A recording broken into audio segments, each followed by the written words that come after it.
હક્કી આવાજ ન્યૂઝમાં આપનું સ્વાગત છે। હું છું અજીઝ ઝુપેલ। હાલના સમાચારમાં વાત કરીએ તો ડભોઈ તાલુકાના ચાંદોદ પાસેના ફૂલવાદી ગામથી પાસે ઓરસંગ નદી પરથી પસાર થતા રેલવે ઓવરબ્રિજ નીચેથી બેફામ રીતે ગેરકાયદે રેતી ઉલચવામાં આવતી હોય બ્રિજના પાયા બહાર દેખાવા લાગ્યા છે।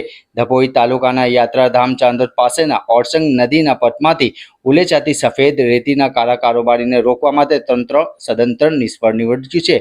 તાલુકાના કરનાળી ફૂલવાદી સનોર પીપળિયા વાલોતરા જેવા વિસ્તારોમાં ખાસ કરીને રાત્રિ દરમિયાન ગેરકાયદે રેતી ખનન ચાલુ રહ્યું છે।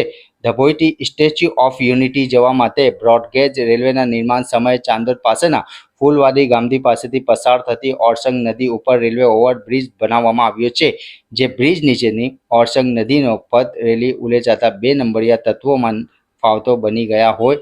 દિવસ રાત રેલવે ઉલેચાતી નાના મોટા વાહનો દ્વારા ગેરકાયદે રેતી વહન થઈ રહ્યું છે હોવાનું જાણવા મળ્યું છે। રિપોર્ટ રફીક મંસૂરી।